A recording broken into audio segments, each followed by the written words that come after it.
Please do. Technical difficulties and all, we're still going to continue because we'll be talking for hours before the show begins. That's right. I got it. Rob, how are you? Again, so how are things? It's all other than the what we talk about, food poisoning and how lovely it is. It's funny you brought up COVID. Well, not funny, but um I found myself even when I had my heart attack and stuff like that. One of the whenever I started having chest pains and things like that after, my first thought is, oh, I got COVID, and then it's like, oh no, now I'm having a heart attack, and then it's like, oh no, it's heartburn. That's just take a Tums, you'll be fine. It's like, okay, but you're, because of the times we're living in, you immediately jump to the worst case scenario. Or at least, I don't know about you, my brain does. My brain will do that. Maybe the popping is me. I jumps don't to think so. I don't think it is though, but I'm hearing you pop a lot. You're making these pop Well, noises. turn It it sounds like down. you're getting I don't know shot. No, I'm not. Well, I can turn it down a little bit. How's that? Is that better? is that part Is of your that- voice is it- acting? Is that you can just make pops in your voice like a No, microphone? no. That's the worst thing. So I don't know. Well, I'll just move the big thing. And how's that? Is that better? Am I still popping? Yeah, it's okay though. I don't know how to fix it. Technology is advanced as it is. I just kind of wish we were. I hope there's like an EMP that knocks out all I'll put it technology. over there. That would be, you see the movies and you see the stuff. Can you imagine though, like, look at the amount of people that can't live without their phones or although weren't we having this conversation about, you think back to, like, you see Star Trek, the original Star Trek, and they had the communicators, and you think that's never going to happen. That's never going to happen. I'm in full Yeah, I belief find that we will have AI technology that'll eventually be like maybe servants at first, but I don't know because I've seen DARPA do those giant robotics things where they kick over like robots and stuff. But I think eventually it's going to be so advanced where like I wouldn't be mad at a world where people don't even want to leave their house to communicate with people because robots are going to be equipped to be able to do that for us. So we'll still have basic communication skills. But I'm just afraid of like, there's going to be some weird guy that tries to fuck his robot and then he's going to think he can do that in everyday life, just fuck a random person on the street. Well, you've already seen some of that with some people with video games where they go, well, if I can do it there, I can do it here, kind of thing.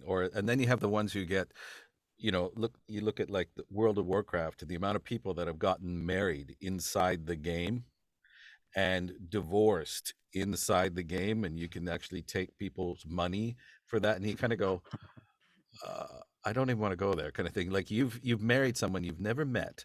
You had an online wedding, but they made it legal, like, because so many people in Korea were doing it, they made it legal. So, there was a big case where somebody got divorced and they lost a bunch of money because it was considered a legal marriage. To literally go, raise a "You've never child met-" for 30 something years and be like, my fucking kid ended up being the guy that has to pay child support on a fucking video game. Exactly, man. Yeah. And yeah, I agree with you. I mean, I think, if we're going to have, when the AI is coming along, I mean, that's a huge issue right now for voice people. Like, you've seen the deep fakes. You must have seen the deep fakes and things and that's facial imaging and all that stuff. They're working on software right now that to emulate emotions, because there's software out there right now like Dragon Speak and all this stuff where you use it for narration and you use it to read out emails and use it all the things. Deaf people use it for getting around, or not deaf people, blind people, pardon me, to just navigate the world. And it's not really good because it doesn't pick up on nuances and sarcasm and laughter, and but there are now companies working on algorithms to emulate emotions, and that's what's going to change the face of, like, for example, voiceover. One of the big issues that's happening with us is what happens if someone copies your voice, and then, because all they need, I think, is around 2 minutes of you speaking, and they can have your entire, because that should give you the mannerisms that you have, how you breathe, how you talk, how you click certain letters and words. Then they can have you say whatever they want. And so there's been issues with people, like you've seen the, like with look at a Brahma deepfake, or look at an Arnold deepfake, or all those deepfakes they have. What happens if it's not you actually saying it, Yeah. but people think it's you? So Um. how do you get around that? So I'll explain a little something, but real quick, do you have any browsers open on your computer? Do I? Yes, I do. Why do you want me to close them? Yeah, because you're like lagging back and forth. But while you're doing that, I'm gonna Okay. say there's a guy that created all like the arts of like Whitney Houston, all these people that have been passed away, and he recreated. They got an AI to scan all their works and then recreate the songs. And now the songs sound 100% exactly like the people. There are some like Nirvana, they couldn't master the Nirvana one properly. I gotta remember what this thing's called. I actually might be able to play it on here without getting it. Um, taken down, but a guy Do you had want me to recreate, use and the it's you're copyright? listening to it, you're like, fuck, dude, this actually sounds better than the like original version. And I know that's hard because like, and this is like the whole thing. They were going to do an AI of Tupac. They were going to do a whole bunch of type of stuff. Um, trying to see if I can look up the song real quick. AI recreated song. It's going to be a great episode. Look at that. Exactly. What's he doing? I don't know. Well, it's so good. It's like, holy shit, maybe then watch it like not live up to the hype. And everyone's like, oh my God, it was terrible. Yeah, they're also doing it. I mean, because one of the things we do is we go off topic kind of thing, but another one of the things that YouTube is happening right now is where they're re-releasing songs in that are in a different frequency, because it's supposed to be the proper frequency. It's a better frequency. It's a 332 or Oh, something like, or 432 or something like. it's Amy Winehouse. Here it is. So they,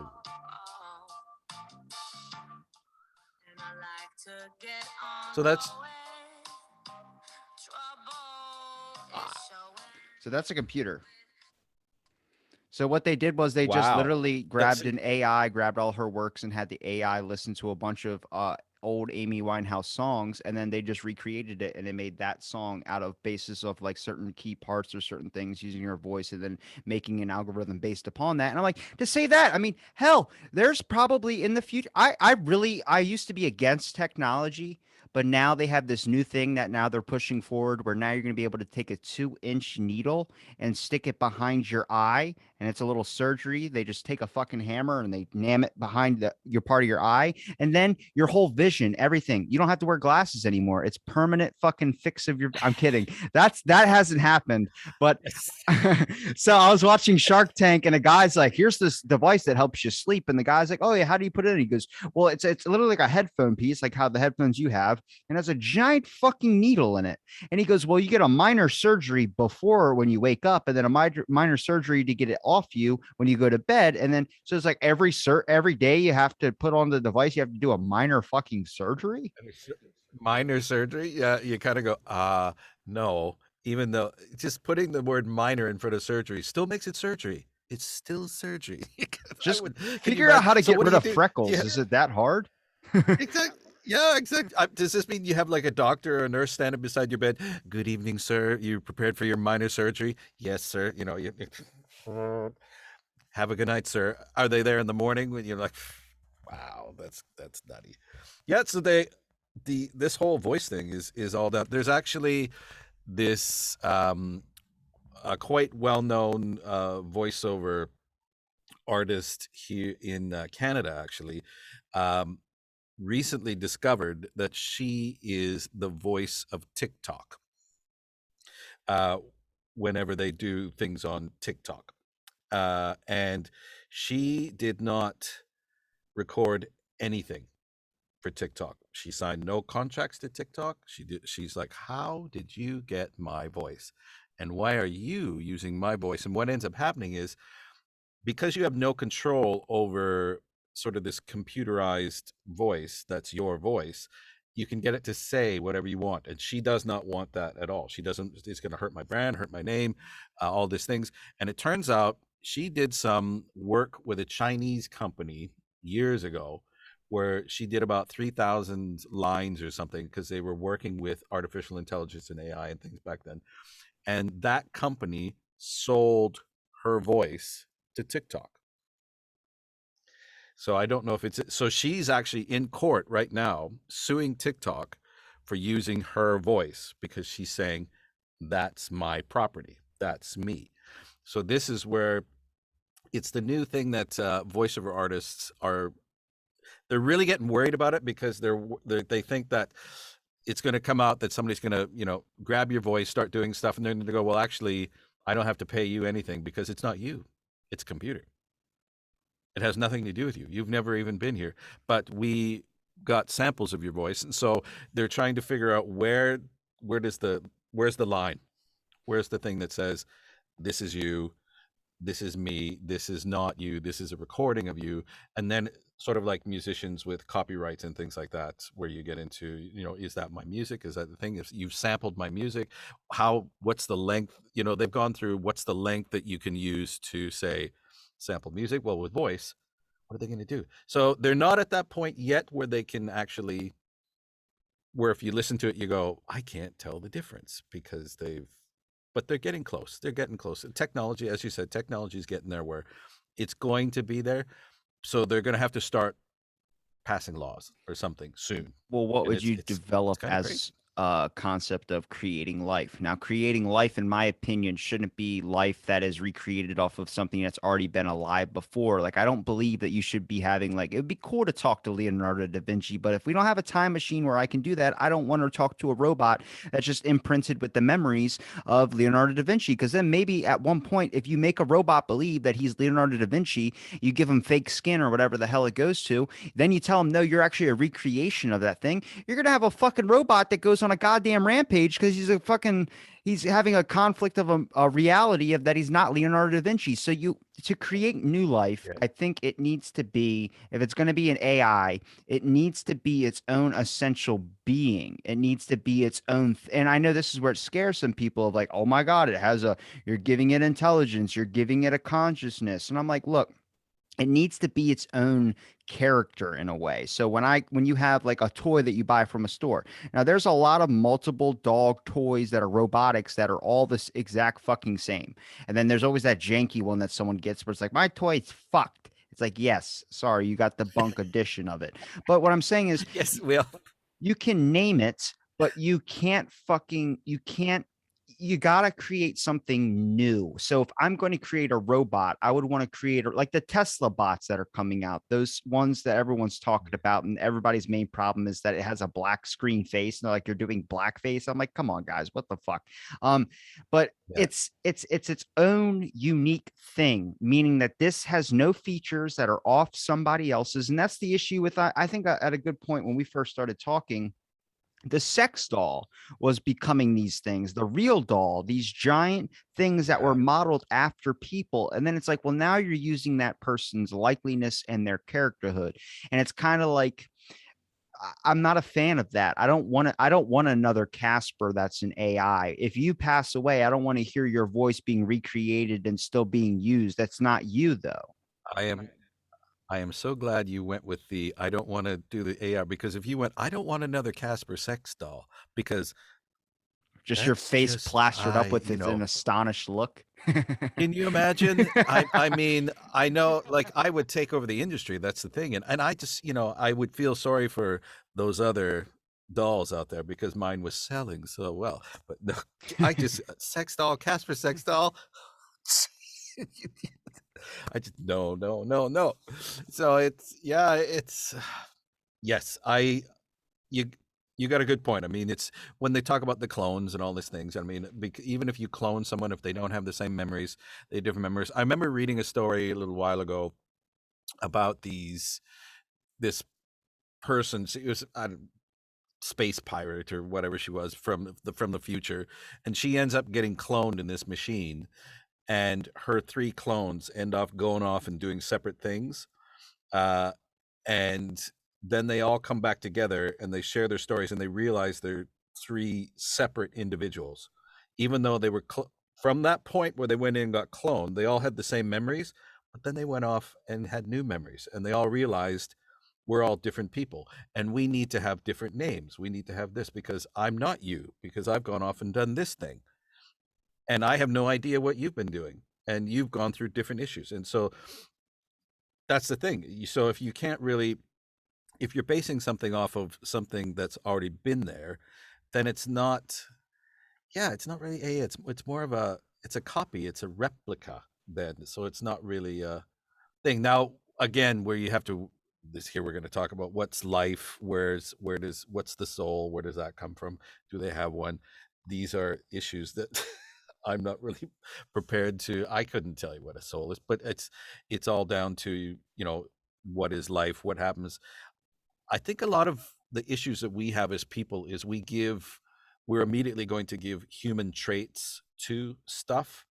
So when you get into like the Planet of the Apes and the AI stuff, you're immediately going to, when you give it human traits, because we're flawed, we immediately assume that if we give intelligence to a thing, it's going to be flawed, or it's going to see that we are flawed and take steps to rectify it, which is what all AI horror is usually about. It's usually about an AI who decides that its creators aren't perfect and tries to change things or do things. And I think it's a very human thing. I mean, and until we do it, we're not really going to know what's going to happen with, I mean, that's the whole point of, we're getting close, I think, with quantum computers and quantum physics, but how are we going to know? How are we going to know what a computer is? You never know. I mean, we might give a computer intelligence, and the first thing it might go is, "Hey, everybody, what's happening, man?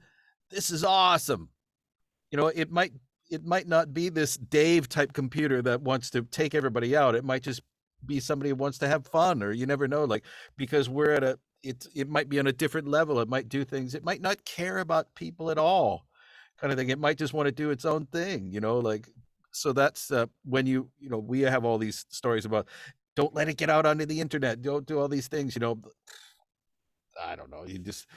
It'd be one of I think if we released an AI into the internet, it would implode, because there's so much crap and so much false information, and there's so much contradictory information on the internet. If we released an AI on the internet, I don't think we'd have to worry about it. I think we'd find it years later curled up in a ball in the corner with electronic drool coming to his mouth, going, just put me back in my box, please. I don't want to deal with this. So that's what I think. I think that because of the way people are, and because of the way the internet is, I mean, the first thing you have to tell it is, oh, and by the way, Wikipedia is true. Every Actually, word Wikipedia is is pretty true. exactly. Wikipedia is actually pretty true now, right? It's pretty true, but that's it. But do you remember the days when they used to allow anybody to edit Wikipedia, Yeah, they and you had to changed sort that. through things? So They about to say they changed that in 2015. It's now like a lot of people always say, "Oh, you heard it off Wikipedia." It's actually Wikipedia is now like a solid source place for information. Sadly, the stigma. It's kind of like T-Mobile. T-Mobile is an actual like phone provider, but it started in malls. Yeah. So then everyone just associates it for fucking malls now. Like whenever someone says T-Mobile, oh, I remember, oh yeah, I can go to a mall to go get my T-Mobile phone repaired. It's like, yeah, because that's where they started out. That's where they monetized. And sadly, the stigma is now they're just attached to malls, even though they have their own buildings now. It's kind of like Wikipedia has been known as like, oh, a 12-year-old could fuck up on there. It's like, no, now it's actually very, very hard to actually get information onto Wikipedia that has not already been checked by like 10 different sources. Which is good, yeah. And I'm not gonna. You've had a couple guests on lately where heavy topics, Rob. I'm trying not to. I can't help it. But where you're talking about Illuminati and all this stuff going in there, That's not and I'm heavy. not even going to go to those places because I'm not prepared to get into, and I don't want to have people storming into my house going, "What are you talking about?" Well, I'm going to bring it into you on but anyway. Ready? Here we go. So if we're going to clone, go. So the first clone that ever, so the rabbit hole I would rather go down, I'm seeing two roads. I'm seeing cloning, and then I'm seeing robotics. I'd rather go down the robotics rabbit hole because I don't want a clone of myself. And even though it might be organic material or it might be a clone of ourselves. It kind of goes into this pathways where they clone sheep. And I think the last sheep that they talk about cloned was in like 96 or something like that. They cloned a sheep or Yeah, something yeah, and then they killed it. To say they haven't tried cloning it something else again and just not telling us about it, you're fucking dumb if you think that they haven't tried to, or they're just not. China yeah. created a chimera, a hybrid, and ended up killing it because it was like against, it was like it's seen as a wrongful sin of God or something like that, or whatever the hell they were looking towards. Um, but with cloning, now, if you were cloned, Casper, let's say you're cloned right now. Now, here's Yes. the thing is your clone, once you die, like if everybody had a clone, that means once you die, your clone activates and then you go back to whatever point that they cloned you at. And that's that. So that means you get to live your whole fucking whatever. If you're in your 20s, you get to live 80 more years of your life.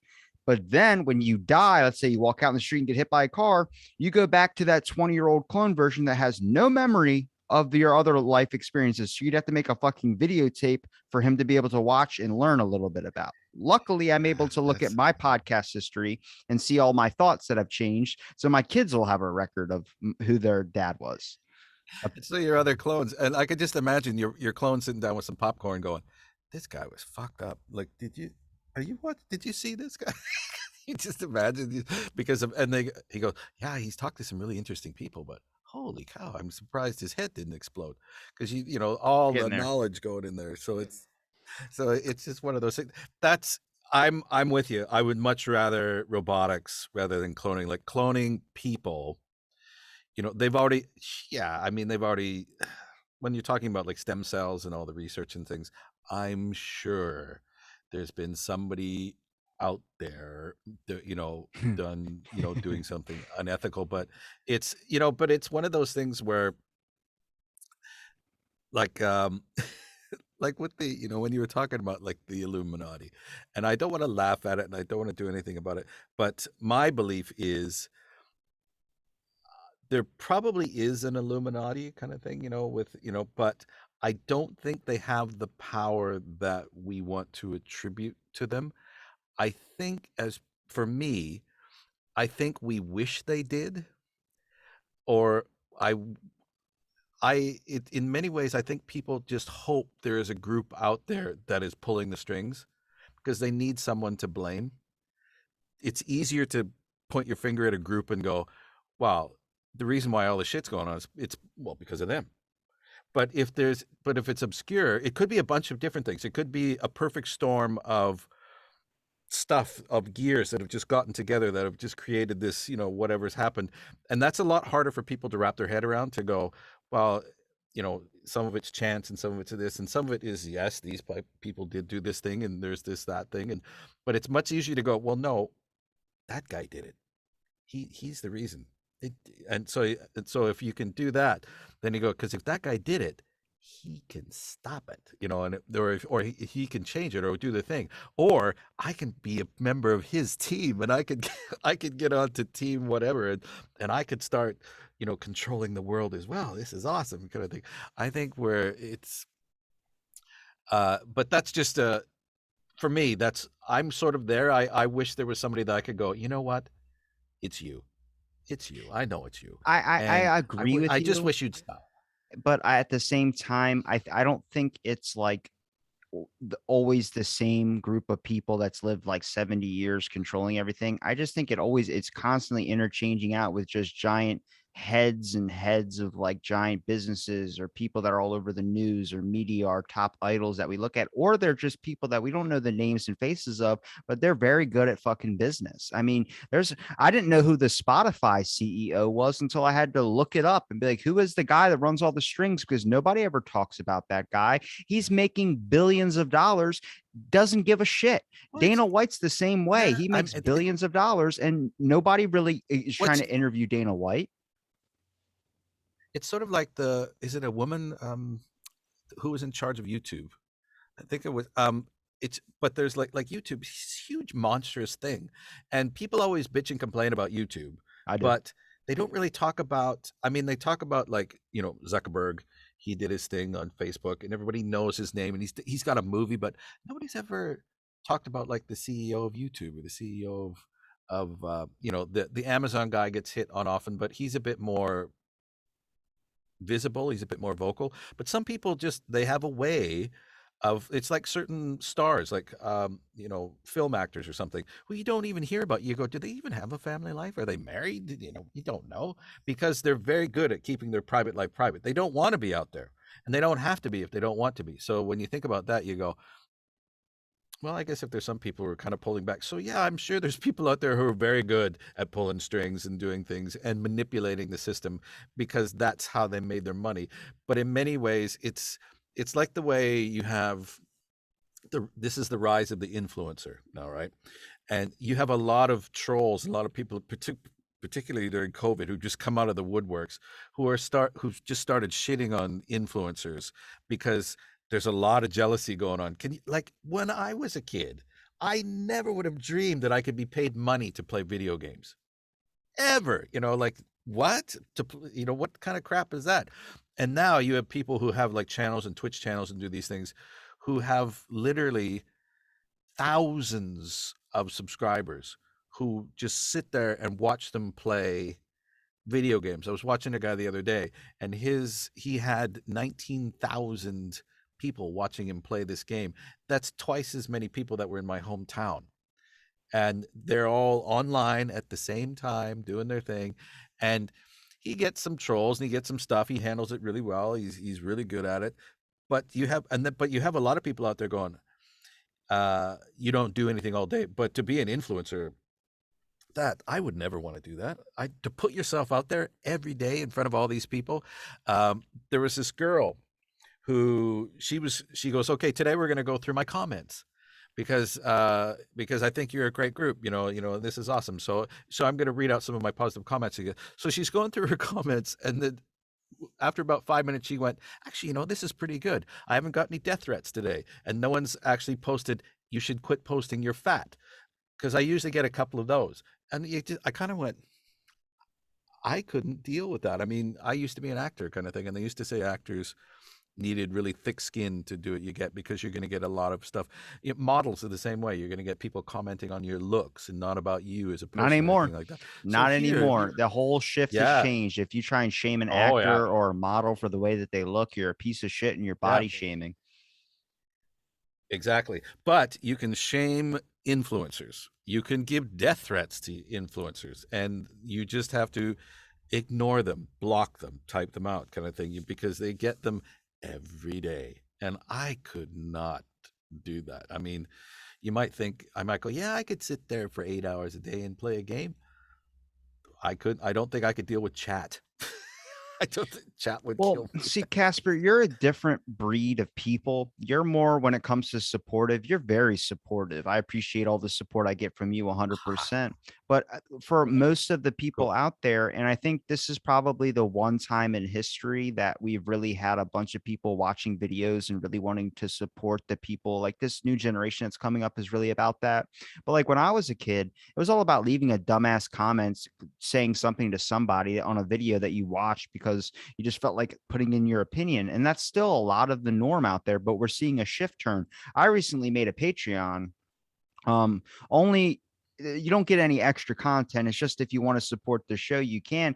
But it's a good idea to do because it takes work to do an episode. But I think the main thing is that people want to live in this fucking false reality that like when they watch an influencer or something, they don't comment or they don't hate on it or they don't do anything like this. They just want this, like, I want to see a paramedic drink a Red Bull, shotgun it with her, I watched a paramedic on TikTok that took a Red Bull can, punctured it with her mouth, and then drank it, and then did it with a Monster one, the next one. And it was just a person trying to get advertisements, and everyone's like, "That's awesome that a paramedic's doing that on her." Like, it gives so much human aspects to a paramedic, and I'm like, yeah. But then everyone started pointing out, like, real paramedics were like, first of all, her fucking uniform's wrong. Second of all, that's a green screen behind her. And you start looking, it's like, oh shit, that is a green screen. It's just someone impersonating a fucking paramedic now.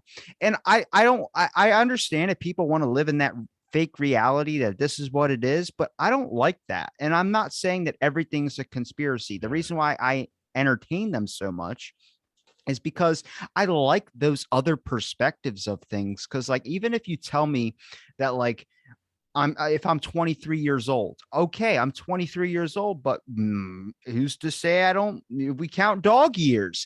Not trying to be a dick. You are I love you that are other old 23. perspective, and I love that other idea or that other thought of things, because I think it's interesting to see how a brain can work out many different ways to an issue or a situation or something. And when you see these streamers, I'm more mad at influencers that get the attention and get the popularity, and then that always gets riddled to your head, and then you never ever see them respond or do anything. And I get it, because there's probably a lot of hateful comments out there, but when you look at like people that try and cut down influencers, that's just a sketchy road.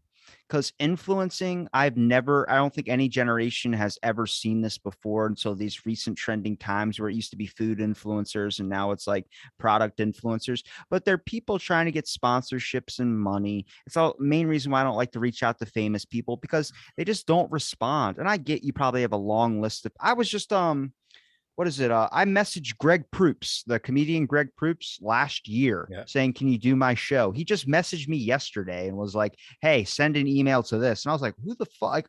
I fucking messaged you a year ago." And it's like you start to realize like some people don't really have time to do all these things. And it's what happens when you get famous, you don't care about anybody below you anymore. You're not a human person, and that gets riddled to your head. And with influencers, I think it's a way of keeping them humble. There's a lot of people out there, influencers, Mr. Beast, for instance. The guy has money and I have no fucking idea how, but he donates a lot of it. He does a lot of shit with it. But then you see these influencers that have all these scandals that come at them. The main point of all this is when you see a Mark Zuckerberg trending, when you see someone like that trending, you start to realize that they did something wrong and they're trying to get blasted with something. Mark Zuckerberg did a horrible act where he fucked over everybody in his group when he took over Facebook, and he created that whole idea and just left everybody out. Nobody gave a shit. But then what, 10, 15 years later, everybody's talking about it now. Everybody's worried about it now. It's all over the media now. It's because he pissed off someone and someone decided that I'm going to blackmail you and throw this all out in the open again. I'm going to rehash this old subject. Same thing with Bezos. The only difference between Bezos and Zuckerberg was Bezos wanted to become famous. He wanted to be out in the public eye now. He had a divorce with his wife. He was happy with all his money. He's like, fuck it. I'm going to go on a pussy tirade and I'm going to be the most famous person out in the world. Next thing you know, people go, well, we found out what you guys do at Amazon, and he's up in space not being able to defend himself. It's because he tried his hardest to, because a lot of these people that get famous, the Illuminati type that I'm talking about, they do shit. It makes them a lot of money, but then they can't stop there. They need more. And that's why I'm interested about the Illuminati subject, only because I don't, it's like anonymous. Anonymous, you don't know, anybody could be anonymous. Anonymous there's a person, anonymous verified as being a fake video. A kid just put on the anonymous mask and said, Elon Musk, you better fucking pay for what you did with crashing Bitcoin. It was a fake video. Anonymous, the actual people said it's fake, but you don't know who those people are because they're wearing a mask. That's someone that has power and doesn't want to be attached to the power, which is why I respect it so much. Well, I get you there. The hard issue with that is exactly this video comes out and it's not them, and they have no way of proving it's not them, because they can you have to take their word for it. It's as you said, because they're like, look, it's not us. It's just a kid who did a thing, and they're like, well, how can you? How do we know it's a kid? How do we know he's not a newest member? Well, we would never do that. Well, he did under your name, kind of thing. Under so because you're anonymous, you have no way to go. Look, mask comes off. Ta-da, see, it's not me, or whoever, or their group of people, because there's a bunch of them. But so that could be an issue when you. I think their idea when they first started out, they're like, "Hey, let's do this thing. This is really cool." But what ends up happening is if other people start adopting that and throwing in their own things, and you have no way to verify that, you have no way to flag it and go, "Hey, that's not us." It's almost like they're going to need a gimmick or something somewhere. They're going to need where, or they're going to need a way to flag it, to do something so that people can't just start posting under their name and posting whatever they want, because it'll totally, they could get vilified. But the other thing is it'll um, destabilize them. That what'll end up happening is anything they say won't mean as much anymore, because it diluted, I think, is the what I was going to go. Because if you have, all of a sudden you have people just kind of popping up doing whatever they want, and you can't really prove it anymore. But it could be that they've made their point already. They've done their thing.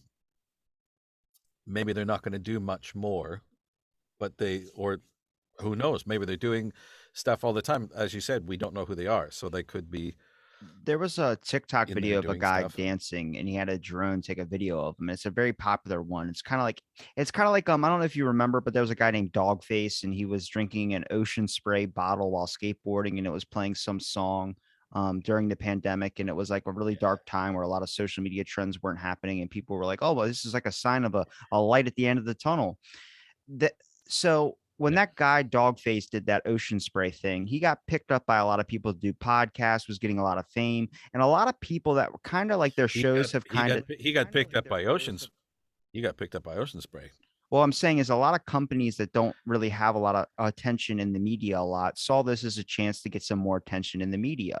The guy who was doing the TikTok of the And dancing video, Dr. Phil reached out to him and said, "Hey, come to my show." And they did the same TikTok, but in a dancing thing. And he was just getting famous people that hadn't really been famous or in the eye of the public for that long, trying to use his rising fame as a way to also skyrocket and get more attention back onto themselves. It's a really weird game. And I look at it like the influencing game. The only thing I don't really appreciate about it is the fact that they don't they always tell you this is what you can be, this is how you can be, and it's like being kind of a model for a lot of people where they look up to you, but nobody's just like, hey, be yourself. Like if I was an influencer, I would just tell people fucking do whatever you feel like you want to be doing to be happy in the world, not fucking miserable 24/7. But everything has to be like, buy this, buy that. Hey, I'm going to plug this, I'm going to plug that. I'm like, Jesus, like after like 10 minutes of ads, I kind of just want to stick my middle finger up at you. I just fucking done.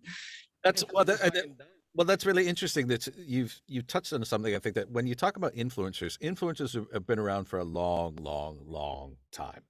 And influencers were politicians and sports people, and depending on where you lived and what you were doing, and the influencers were musicians and things. But some of them, the problem was, for musicians in particular, for example, some of them didn't give a shit. They just didn't care. Like, can you imagine like getting the Who to try and market something, or the Stones? When they didn't care. But those are the people that you kind of wanted to sort of, you look at the Beatles or something, and then later on, like in particular, like the '80s, you had like it was really, there was this sort of the time of like runway models and stuff like that, when you're influencing, and so they're doing ads and they're doing stuff. It was beautiful people and stuff popping all around. But it was like, yeah, be like us. Look what you could do. Be like us. But it was all ads, and it was all, they were all doing the things. Now you have influencers who are, the companies have, it's almost, the big companies are coming at us in a different way. It's almost underhanded, because they're coming at you through, like, an influencer starts out sort of as your friend. They're this thing, they're somebody you watch play a game or something.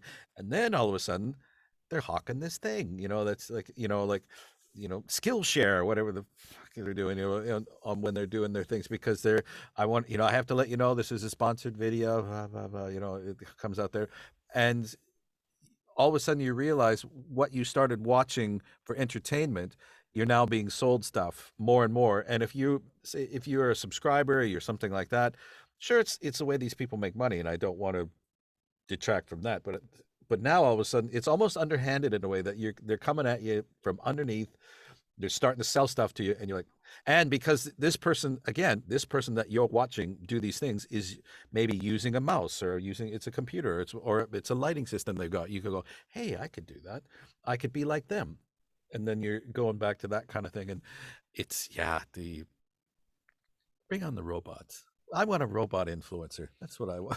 Well, I just before it was because if you look at like let's say when you were a kid compared to what it's at now, back in the day, like if we talk about old school influencers, it was more in the power of like these companies needed the person. Now it's turned where the people need the company. And like that's where I think it's very important that you highlight the people that do want to donate money out of their own pocket to support these people, because it's my biggest issue right now with censorship. Where I'm starting to notice is now the world has gone into self censorship, where there'll be times people will stop a thought or stop a flow of something because they don't know how it's going to react or how it's going to be heard or how it's going to be taken and how a company is going to take it down. I'm like, no, I want to hear it all. And we don't have any main Yeah. platforms to be able to do Oh, that.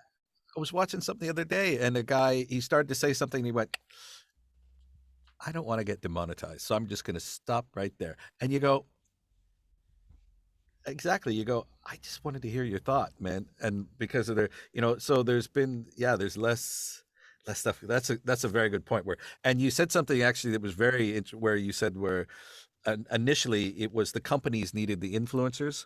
They needed the influencers to start attracting more people. And when influencers were out there, they were obviously selling something. The original influencers were selling you makeup or doing whatever. But now you have people coming up who say like they want to be influencers, they want to do this thing. So they're trying to get sponsored by companies.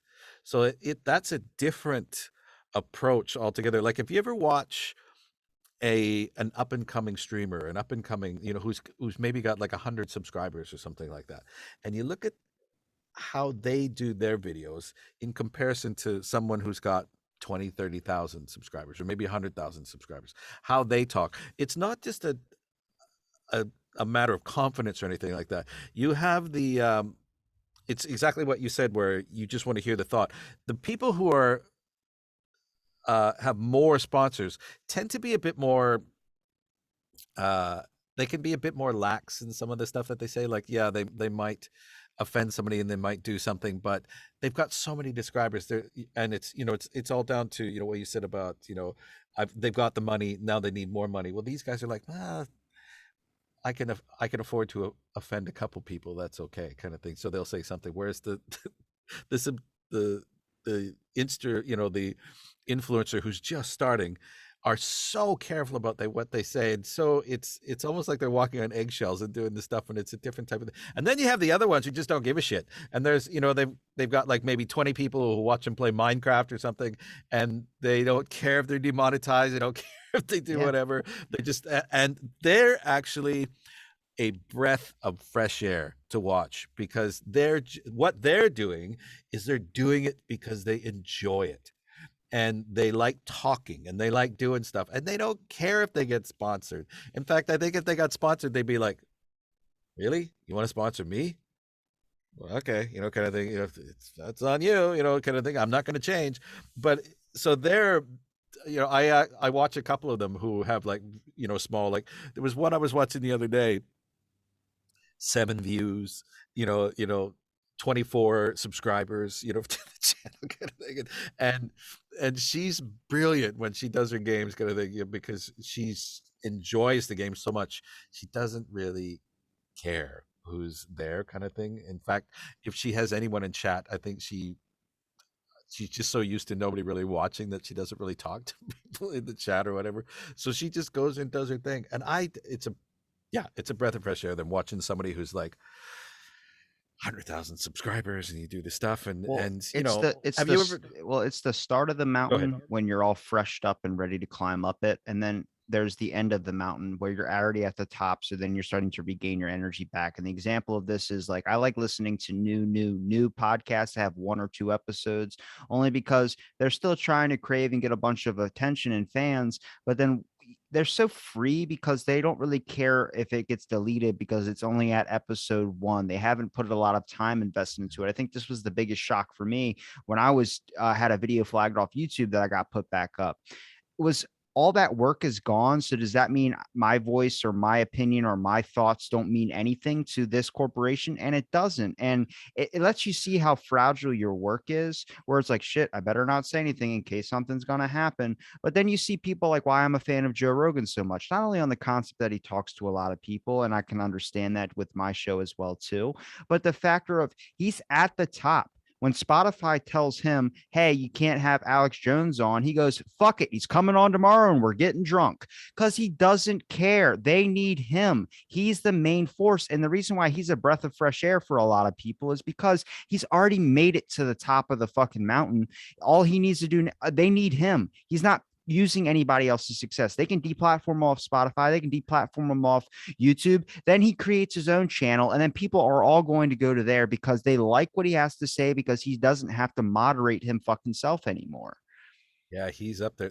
And it's in that same vein, uh, watching the, have you ever been, you're watching YouTube or something like that, and maybe there's someone that you used to watch or maybe you hear about, and you can see them falling down the mountain. You can see the slide. Ninja, the giant Twitch streaming gamer guy that's quitting all of it got banned off his only game he's good at. Yeah, and well, yeah, and then he started, his big thing was when he jumped from Twitch. That was the first thing when he went to that new gaming site. I can't even remember what it was. Where he made $50 million and they shut down after a month, so he was able to be contracted again by anybody. Exactly. So but in a way, so yeah, he's made a lot of money. This is somebody who doesn't need to work anymore. But if you are an influencer, and this is something that I've thought about a lot, if I, somebody asked me once, they said, if you could afford to not do voice work anymore, would you still do it? And I said, yes, because I like it. I enjoy it. So sometimes with an influencer or something like that, are there people out there who've made enough money? They don't need to be doing this anymore, but they're still doing it because they need the people. They need the recognition. They need the thing. And I think there's probably a lot of actors or musicians might have been like that, where they could have quit anytime. And it's tougher when you get into sports teams because you're going to hit an age where you are physically incapable of keeping up with what's coming up with you. But when you get into influencers, it makes you wonder, do you have to do this? Why are you doing this? You've made enough money. Do you need to keep doing this kind of thing? You don't, it's sort of like if somebody cut off your money flow right now, you'd be fine kind of thing. You've made more money than a lot of people make in a lifetime, and you are what, 25 kind of thing, you're fine. And it's just an interesting thing to look at. You go, why are you doing this? Why are you actually being an influencer?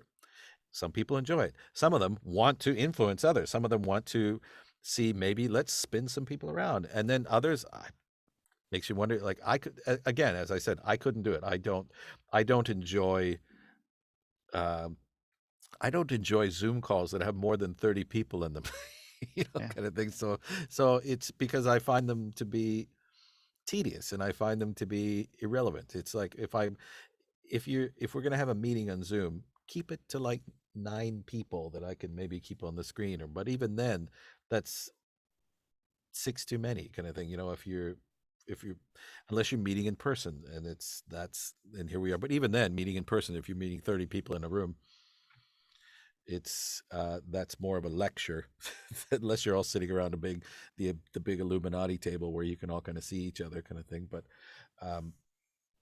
yeah, it's a very interesting thing. Yeah, that guy, it's when you talk about when you see them falling down the mountain, I don't feel happy or glad or anything when you see people who've been at the top falling down. I know some people do. Some people are like, yeah, he deserved it. He deserved to get kicked down.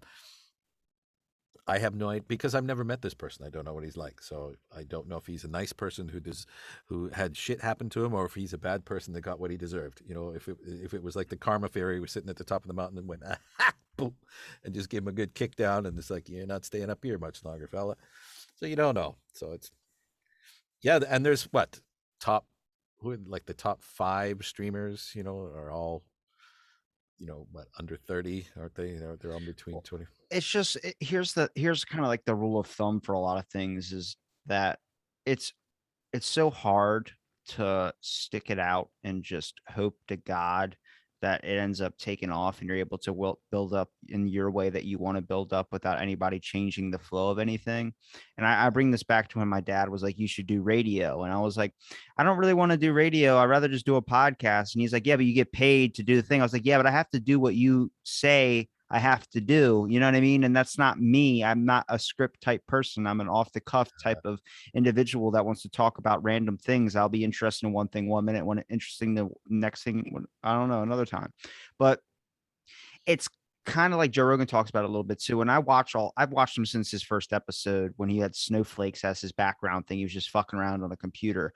Um, you see the whole shift with how confront by snowflakes, he legit had a filter effect where it was doing snowflakes on his first episode, not just a type of people called snowflakes. Um, Yeah. but like it was, I saw him go from like 400, 500, where he was getting confrontational with guests. He was getting into arguments, calling them stupid as shit. And then seeing the advancement to where he's at now, where he's like, okay. And then he just brings in another perspective. And you see the evolution of that. But a lot of that, like his first ad was a pocket pussy. He was talking about a pocket pussy, that this thing you could fuck and you could get different types of variations of it. And I don't think they care what he said. They don't care who he talked to. They don't care any of that. But when you see them like, oh, you'll get taken off YouTube or you'll get this and that, you can't do that to him now because he's basically the top. And I'm like, that's what everyone can strive to succeed. But Yeah. sadly, Yeah. when someone dangles $60,000 like someone did to me in front of my face, telling me when I hit 1,000 episodes, I'll get $60,000 for a year, that fucking sparked my ears up.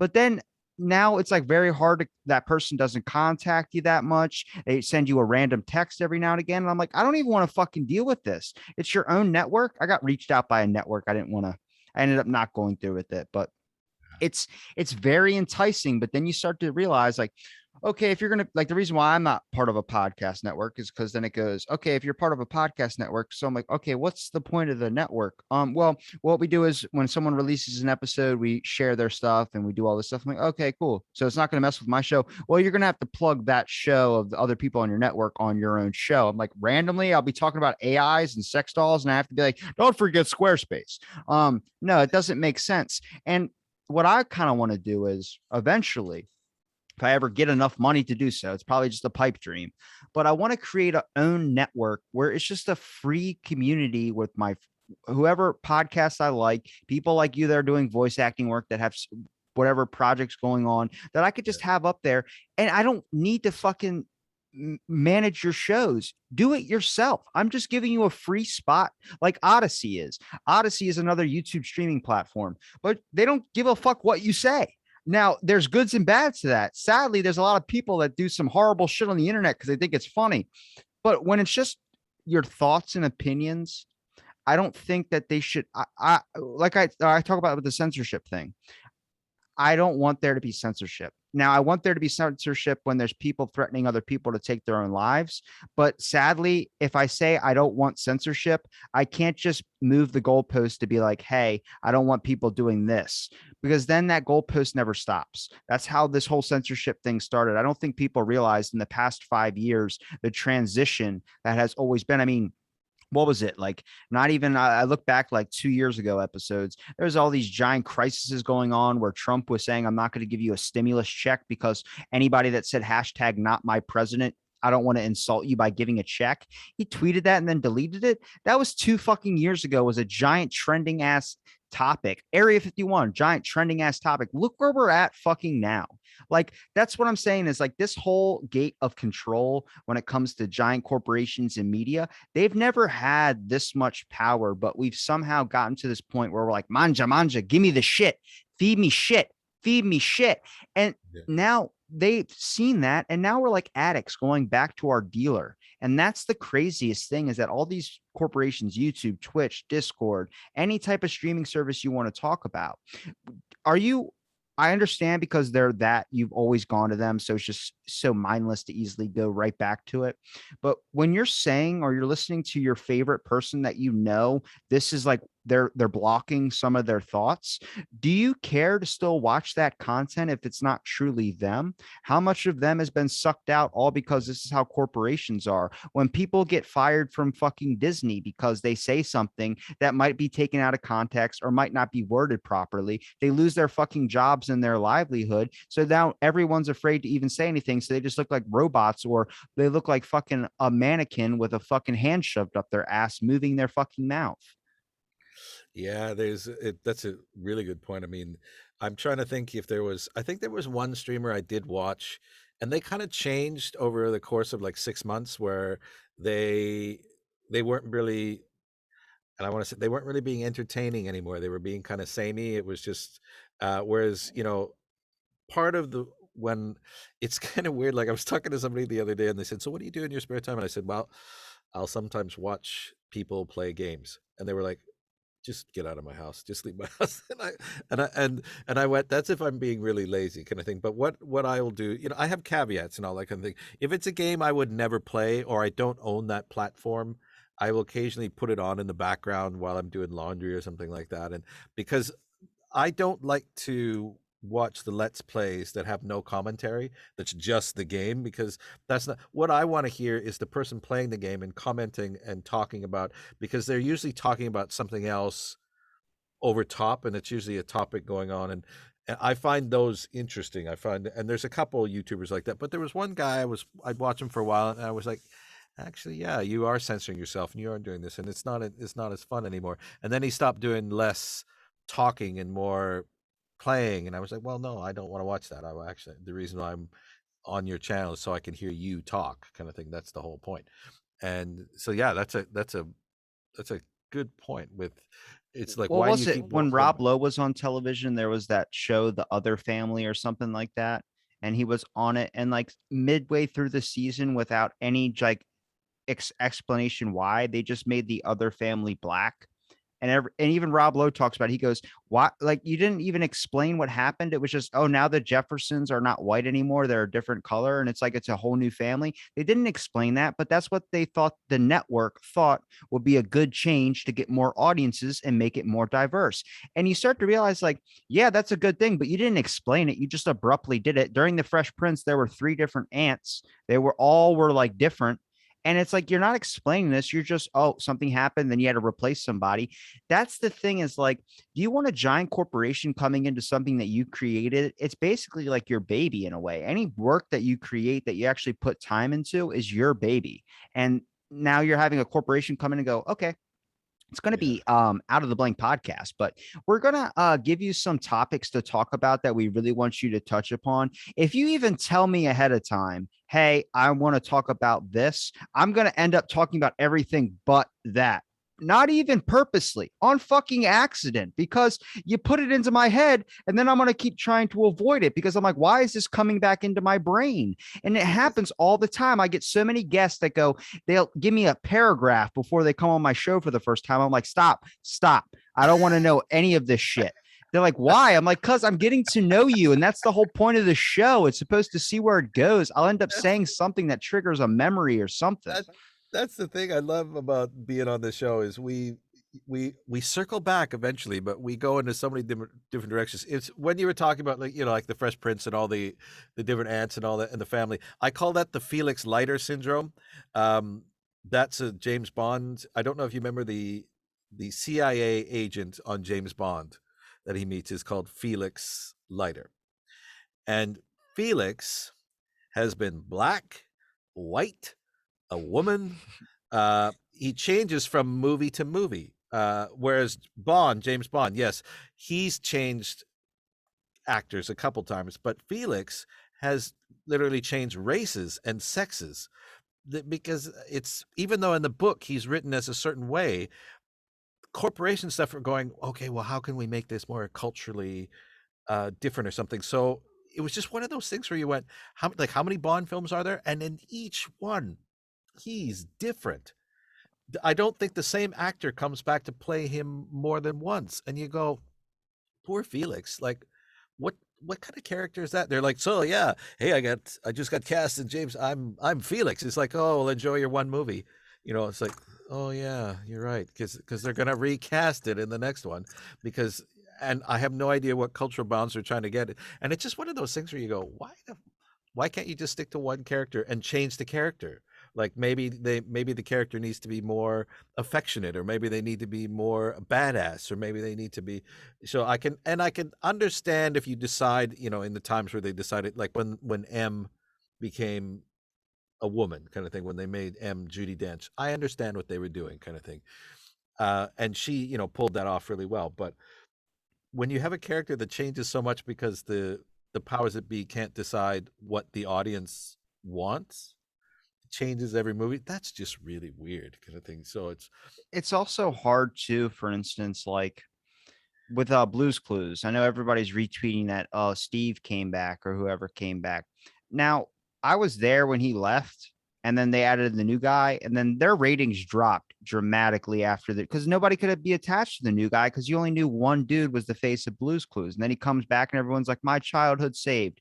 Don't even get me started on that fucking thing. People literally go like, well, he went to college and he came back. I was like, he was like 29 when he was recording Blues Clues. He's in his fucking 40s now. He left because his hair was going bald. That's why he did it. Okay.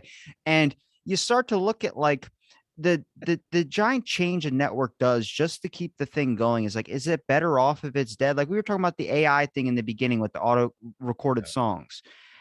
It's the same thing. Is do you want it to keep going because you don't want to lose it, or is it going to ruin it eventually? A lot of these things, these movies, like they go, man, they shouldn't have made a sequel. It's like no shit, because it was a one and done. They tried to money grab it and they tried to get more money out of the damn thing, and next thing you know, it ruined your whole experience of the first and second one. Yeah. Yeah, see, that's the thing. I mean, if you were with Blues, even something like Blues Clues, if you're going to do it, I mean, you could talk about what you do is you need to bring in somebody, introduce them. There needs to be two people on the show, and then one person's going to leave, and then they leave, and then the other person that's left behind that's fine because you know who they are. You can't just replace them with somebody else, particularly with children, because children go, well, fuck that, that's not the guy I'm watching. So you need to introduce them, kind of thing. So yeah, it's definitely money grabs to keep it going, kind of thing. But at the same time, if it's working, it's working, kind of thing. But eventually, the guy's going to go, look, I don't want to do this anymore. And they're like, no, you have to do it. You're under contract. You're like, what? I don't want That to do it. that's why I'm a big fan of independent film people that are doing their own independent films. Because I start looking into it and it's like, oh, you guys don't have any networks that are like I've heard so many like when they're talking about the director's cut or like the ending credits, and the guy goes, well, yeah, a director wanted to do this or a giant corporation wanted to do this, and we just said no, and we decided to do it on our own. I'm like, and it went 1,000 times fucking better. Jackass, that popular ass show, there was no network behind that. They created their own because nobody wanted to put that on TV. Nobody even thought to put that on TV. Then we got shows like Tosh Point oh. Then we got shows like Ridiculousness. And then we got Bad Grandpa. And then we got all these other things. They're amazing shows because you didn't fuck with the person's creativity. When you start, like, for instance, I can give suggestions to people, but I'm like, you're going to do what you're going to do. And I wouldn't want to stop you from doing those things. You're going to fall in the pit holes that I fell into. You're going to do whatever. But like I wouldn't even consider my show created until like the first 100 or 200 episodes in. And even now, I would take it back to 500 when I actually started getting good at talking. Before it was more, I hate listening to my older stuff, but I was defining of what it was. And it took me longer than a lot of people, but I kept working at it and doing episodes. And next thing you know, you start to get moderately okay at it. And that's kind of the whole thing. Your first episode is everyone always talks about is their worst episode. Then you start to see where they're at now 100, 200. I'm fucking 900 in. I'm telling you, I think I figured, I hope this is it, but I don't know. And you can only get better if you keep doing it. But you can never mess with. If I had a corporation grab me from my first episode and say, I want to do it this way. We're going to fund you all this money. Here's $1 million. I would probably still take the $1 million now. But if they start going, hey, but you're going to do it like this, and you're going to do this, and you're going to be actually narrowed into movies and true crime. And I'm like, I can't Uh, do that one. Even yeah. for $1 million, that kind of, I mean, I would love $1 million, but fucking, you're going to mess with my creativity. Now, I would never even sell the show. The show's mine. That's the thing. I mean, it'd be like, can I take the money and then not do this anymore? Because that's, you had you touched on something really interesting. I had a very interesting conversation with my Japanese teacher the other day. And she said something to me that I didn't really appreciate, even because in my past I trained to be a teacher. And so she's a teacher, and she said one of the things that people misunderstand about teachers and about, but in anything in general, is we can't actually make anyone do anything. I can't make my students learn. I can't make my audience understand anything. All I can do is present what I'm doing, and then motivate them in some way to maybe absorb some of this information. But the audience or the student or whatever has to do some work. They got to do some work, kind of thing. Or it's just because I can't force anybody to enjoy something, or I can't, or I can't, you can't control other people. They need, and so strangely enough, even as an audience, they need to put in some work. They need to, it's like, are you enjoying it? Are you understanding? Are you wonder, are you going to take the time to try and understand what these guys are talking about, kind of thing, rather than just have words in the back, like, because yeah, you get some really heavy topics sometimes, kind of thing, but then you also have ones where you're talking about like space or just this or that, and which are still kind of heavy topics but different words, and so you got to put in a little bit of effort, to figure out, I've even had curse you, Rob, but your podcast has made me, I got to pull up my thesaurus sometimes because some of your guests are like, what the fuck? Just pause. What was that word? Okay, here we did. Oh. Yeah, so I've learned something new because you've had a couple guests use like words that I've just went, holy crap. What the fuck? Or then just other ones, some of the experiences they've had where you go, wow. So what you were saying about like with your podcast and stuff, some of your learning and stuff comes from you're learning how to do it, but what you're learning to do is motivate your audience in a way. That's how you get more audiences, or just not even then. But I guess you'd be for you because I don't even think you really care about how many people are watching your podcast. Do you? You just like doing this. So that's It'd be nice if I didn't have to worry about bills and shit. I didn't have to work. But I mean, at the yeah, same time, I'm having fun talking to people and meeting them. I just wish yeah, there needs to be a better guesting. Like I've tried to look up guesting platforms and stuff like that, which I'm starting to get into now as I'm starting to look at like independent, like, cause I always look at Twitter as a great connection. Like Twitter is a connection place. Twitter is a yeah. place to get guests or, meet new people and then take the conversation elsewhere. But Twitter is not a place for philosophical ideas as much as people think that they want to post their philosophical ideas. It's not a good place for it. It's just Twitter is very one-sided and biased. I didn't realize it's a fucking shitstorm. But when it comes to getting guests, I just wish there was better guest booking platforms and websites. There are some out there, but everything is way too like this is going to be an interview. And I was like, look, I can't. If you start telling me you need questions, I'm not going to do it because I can't. I won't even talk to famous people if they ask for a list of questions. You just got to trust I'm going to take you in the right direction, which I usually always do. That's one of the things I love about, what's this is my fourth time on, and we've talked about talking buttholes, for God's sakes. That was one of my favorite conversations I've ever had because I never laughed so much. And it's just, you, you just go off because if you're prepared, as you said, if you've got something written down and you want to stick to that topic, you could miss something that's happening right there. And if you go, all you have to do is just go through that door, throw your pad away, and just go into that other room and see what they're talking about in there, because that's where if that's where the conversation is going to take you. That's awesome. Yeah, I think it would be tough if you to work for under the man or the woman who's going to say, actually, we don't want you to talk about that on the show if that's possible. Can we just talk about I think talk radio would make a comeback if they changed it up to where it was just like, we're going to let you go in there and do whatever the hell you want to do, really. And I think there's a lot of that out there. People talk about, there's so many conversation. There's a lot of conversation podcasts, but they always stick around the same basis. Is like one dude gets high, the other one gets drunk. I'm like, okay, I don't want to really listen to high or drunk ramblings about shit. But what is interesting is like Opie and Anthony, that show, when it was on the radio, was basically a podcast before there were podcasts. But yeah, the way that they designed their studio, and I've heard many comedians talk about their experiences on there. Bobby Lee is one of my favorite comedians. He was on that show and he goes, it wasn't for me. It was like I walked into the room and it was like a dog pit. Everyone's like, there was a guy that had spent all day in traffic wearing a lion costume because he was a mascot at some type of like stadium game or something like that. And he got there, he didn't have any money for food, and someone went to go give him a cracker and they slapped the food out of his hand and said, don't fucking feed him any fucking food. This isn't a shelter. And it was like that aggression, that dog. But that's how they created their radio thing, was when you walked in, every person was looking up and trying to find something about somebody, what they were wearing, what they were looking like that day. The one dude whose nose was fucking bleeding because he was doing cocaine in the bathroom, and they would point that shit out.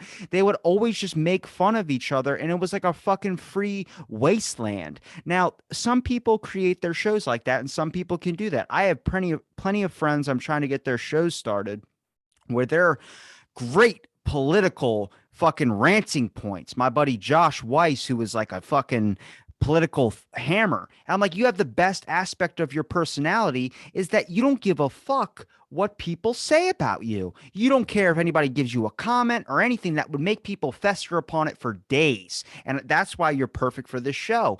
And that's what I want is this isn't like people will message me, well, this person that you had on said a lot of things wrong. That's not what this is about. This is a place of flowing thought. If you want to tune in, you want to hear somebody's thoughts or someone's expression, it might not even be about what the episode might be detailed as. Eventually, I'm probably just going to end up changing it to where it's just your name every single one because creating crazy ass title names is fucking tasking in itself. But I want it to be a place where it's two people talking and hopefully gets to a point or it gets to something where you just have a good fucking hour and a half listen. And I think that is like what I have always wanted to achieve out of this thing. And you see so many people worried about like, oh, I got to get this top name guest on. I got to get this person because they think that person's fame is going to upgrade their show. And I'm like, yeah, but does it make great content?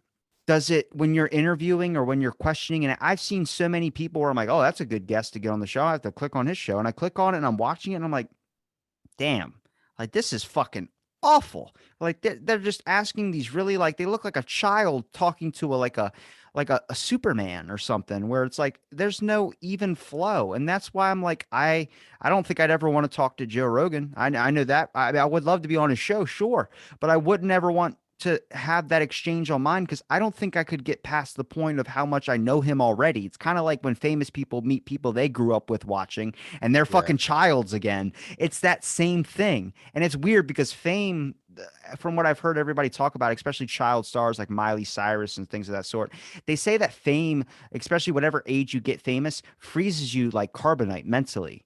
And then you're stuck in that position. You never really get to evolve from there. Like Britney Spears might be the age she is now, but she is also probably mentally the age that she was when she first became famous. You know what I mean?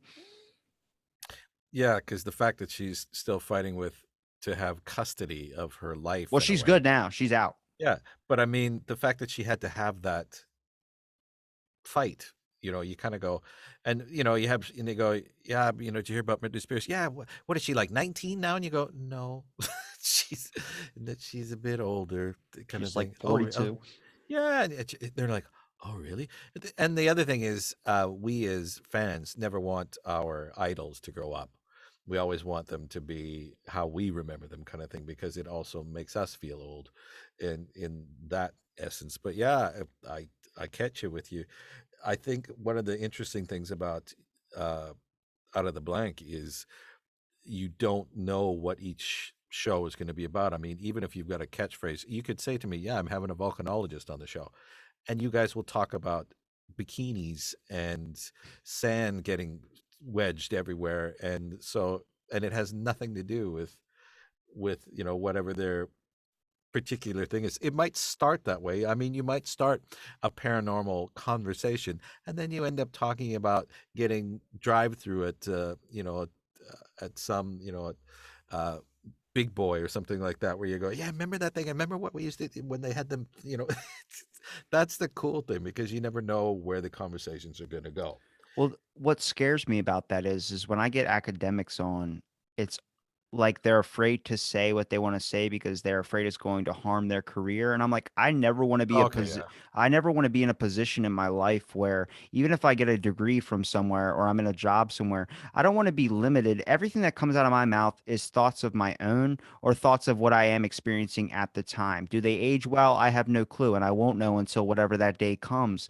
But yeah, I don't want to be regulated by anything. And I don't like it when people say I can't because I'm regulated by this. And I'm like, well, aren't you a person? Aren't you a human fucking being with your own thoughts and emotions and feelings? Then why do we have to be regulated by our corporations and by academic fields or by whatever? And that's what I find is super interesting, where it's like, man, I just want to hear you talk without some puppet shoved up you. Is that okay? Like, is that cool? yeah.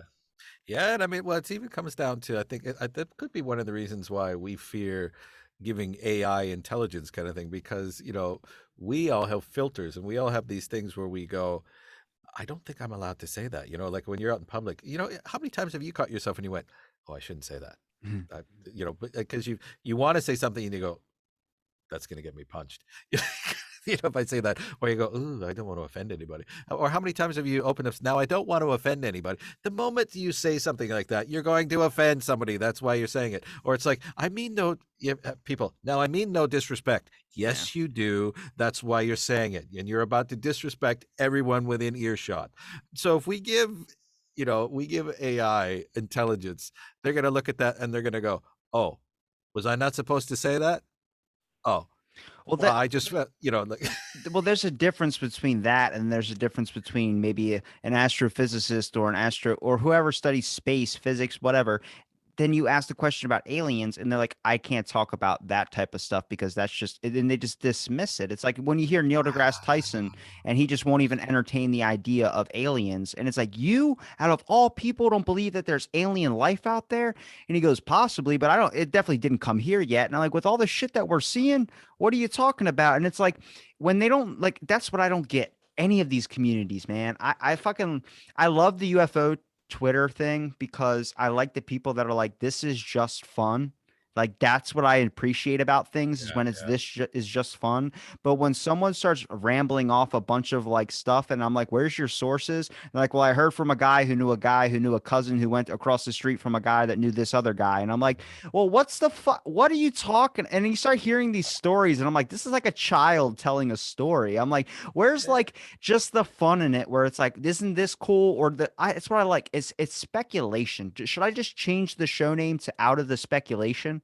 yeah, because you get the guys who are like, okay, you got a conspiracy theory. Yes, yes, I do.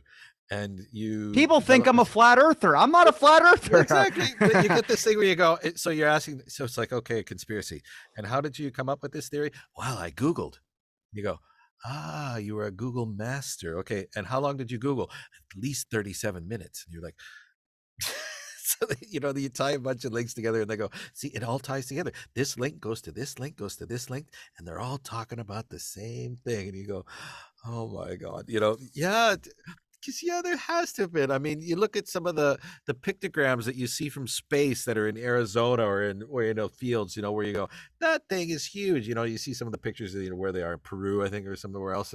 And there has to be some stuff. There has to be. Now, I would totally agree with aliens arriving and looking around and going, honey, this is a dump. Next time, I'm picking the place to vacation. I can see that happening where the aliens are like, no, all right, and maybe they accidentally left some shit behind when they forgot to bring their tents with them, which we consider pyramids, or whatever they were. And I could see us being visited and them going, I am not going back to that dump. Holy crap. Did you see what those people are doing to that place? Let's not go back there. I could see that, but it's sort of like, are we being visited today? Probably not at the moment. I don't know. I think we might be, unless and this is where, unless they got cloaking technology, or unless they got whatever, big. But I think I think somebody's sitting up there on the dark side of the moon, pissing themselves laughing, going, "Have you seen? Have you watching what's going on down there? This is hilarious." And they're beaming that. I imagine there's the Earth show being beamed out from the moon, and everyone, there's alien races all over the galaxy tuning in, going, "Look at what those clowns are doing now. Oh boy, this is funny." I And don't want to spoil it, but I'm trying. I try when I the weird part about Twitter is, especially if you're trying to get guests through there, is that when you look up something, you come across a lot of people not using their names, and that's just my. If people think that's weird, whatever. I don't. I need you to use your name just so I know you're yeah, not going to be being a crazy ass person. It needs to be attached to something. Because if I just went under a weird pseudonym and then did a fucking fake picture, and it's like I could say whatever the hell I might not even really believe, and then just it's but the whole point is, I want to step inside that person's reality and what that reality is. If someone believes that birds aren't real, then I want to hear why that person thinks birds aren't real. And then people think you shouldn't give these people a platform. I'm like, why the fuck not? Why? There's so much of people telling other people what to do where I'm like, you don't even know my fucking middle name. So I'm not taking medical advice from you. I'm just saying. that's the thing. And then one of the things is, as not. one of the things I totally appreciate is the fact that you do that. You bring people on, and you're almost like a devil's advocate in a way, but you're also you seriously want to hear what these people have to say. Yeah, yeah. Like if I would, I'd like to think I'm open-minded enough that if somebody did come to me and say, look, I don't believe in birds. I'd want to look at them and go, okay, can you explain to me why you don't believe in birds? And I'd like to do that with as straight a face as possible, kind of thing. But if they have a couple things where I could go, okay, yeah, I could see that. Well, what do you call that then? Well, it's not a bird, and you go, oh, okay, just checking. And or if I went, what do you think of that then? And they go, what? I go, well, that thing there, I don't see anything. Then I would know, okay, this is something totally else, Whatever but happened to safe spaces? Like, why does everything now have to be, it has to be fact or it has to be whatever? And then there's no facts. I'm like, can't we just have a place where you can just have a laugh and just be in this, like, that's what I appreciate is like when someone says, it's like, I enjoy being on the show because it's like a comfort zone. I'm like, no shit. It's supposed to be just having fun. Like we can talk about, and you might learn something. Hopefully we learn something out of it. that's the thing, and I mean, and you can talk about serious topics and not to be disrespectful in this, I'm going to say it again, but sometimes it's good to laugh about the serious stuff. Yeah. You need to find the humor in the crazy that's going on because there is so much heavy in our existence. And it's sort of why I don't really get into conspiracy theories and things if I can, because I have enough conspiracy theories with me where like myself like every so often I go, why am I like this? Why, what is, I'm a conspiracy theory all around. Can it, if if I you go back and it's like, why am I doing this? What's happening? What's going on? So I need to find the humor in life. I need to find the joy in what we're doing, because if otherwise, what's the point? Why are we here? So Well, because if the point is to be heavy, heavy, heavy, I don't want to do that. That's bleh. Well, if it's not even with the show, it's like with life in general. If you don't Yeah. laugh at a lot of the pain, you're just gonna let it beat you down. I put up a tweet. I was like, I understand with the lows there comes the highs, but why did the lows have to beat you to your knees? Is because it's all we do is like we live in a world where like you can't laugh, you can't really do a whole lot because it might offend somebody. You can't, and that's what my whole thing is it's not about censorship today. It's just about like you need to have a space where you can just stop being on level 8 for once and just go down to a level 2. It shouldn't be just when you're in your room watching Netflix and you're able to finally Yeah. relax. You should just be you everyone knows what's bad and what's good. But you got to understand the fact of like you need to laugh at something. You have a gut belly laugh. So I was looking at that video when I was we were talking about my grandparents and my grandpa came out and saw me sitting at the table still and I was like, you couldn't tell me I could leave until I finished my food. And he's like, Jesus Christ. And I saw you laugh and it was like the funniest thing. But I still laugh at that because we've all done that, and it's what I find so funny about that is I relate to that moment, that whole thing. See, like I saw an Instagram post this morning just before we started walking where we're taught to, somebody will say, how do you become great? And they say, well, look at your weaknesses and work on your weaknesses. You and why are we taught that? Why are we taught to focus on our weaknesses and improve them? Fuck weaknesses, kind of thing. Who says that we have to be fantastic at everything? Well, we're not. Like in school, we're raised that you have to be fantastic at everything. Like if you're not really good with numbers, say, numbers just don't really click, and you and you bring in an accountant with you to help you with your grade 6 exam, you're cheating. But as an adult, I hire an accountant to help me with my taxes because I'm not good with money. And that's okay. In fact, there are people who charge money to allow you to do that because the reason they're there is not everybody is good with numbers. And so just if we could focus on what we're good at and be the best kick-ass person we could be rather than focus on the weaknesses and try and even ourselves out, that's no fun. That's what's the fun in that? And it comes back to why do we have to be, why do the lows have to keep kicking us down to our knees? Why don't we just kind of, it's like, hang around up here for a while and do what you do? And I think that's the Paint some paintings, do something.